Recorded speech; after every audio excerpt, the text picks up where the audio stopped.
Hey everyone, welcome back to the channel. My name is John and this is your Modern Tech Breakdown. Today I'm looking at a new report from Mark Gurman that Apple is enlisting the help of Google for its revamped Siri. Let's jump into it.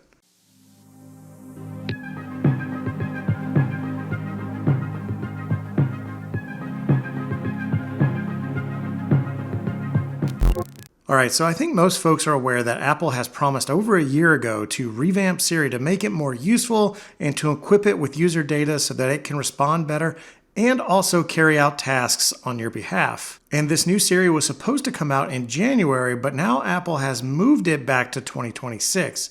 It's been quite embarrassing for Apple, and they are clearly behind many other tech companies when it comes to AI. But here is Bloomberg's Mark Gurman with a report stating that Apple is planning a new AI-powered web search tool that would be integrated into Siri and would serve as sort of an answer engine. So this isn't all that new. Siri can do this today, but presumably this new version would be much improved and would be powered by the latest AI technology. And it seems that the source of that latest technology might just be Google's Gemini model, which is a bit of a surprise that Apple would be going to a big rival to solve its Siri problem. It's a bit sad, honestly, that Apple can't figure this out, but on the other hand, Apple doesn't provide every single thing on the iPhone today. Many people get their email from Google or watch YouTube.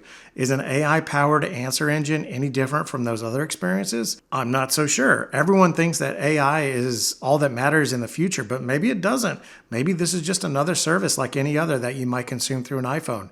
That would seem to be Apple's position here. But there's a few more parts to this story that are interesting. First, it seems that Apple is completely rebuilding Siri and moving towards a three-component architecture made up of a planner, the search system, and a summarizer. The planner takes in user input, voice or text, and decides how to respond. The search system does what it sounds like and searches the web and on-device user data, and the summarizer takes the output from the search system and makes it useful for the user. Probably not all that groundbreaking of an approach, but it's interesting that this level of detail leaked outside of Apple. And what is more interesting about this approach is that Apple is considering using a Google Gemini model for the summarizer portion of this architecture, and that would run inside Apple's private cloud compute infrastructure.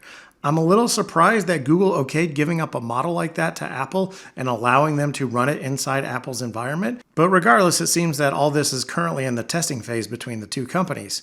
But to wrap this one up, it would seem that Apple is having trouble building their own models that are capable enough to provide the experiences that they demoed about a year ago. But I can't help but think that perhaps Apple is moving the goalposts a little bit here. The new Siri Apple demoed also had automation features where it could take actions on your behalf. This article only talked about the ways that Apple is working to enable a Siri that can query your personal on-device data. I wonder if Apple is hoping that people will forget about that automation capability and will be satisfied with a new Siri that only has an improved query capability. I guess we'll find out next year. But that's all I have on this story for today. As always, thanks for watching. Please like, comment, and subscribe, and I will catch you next time.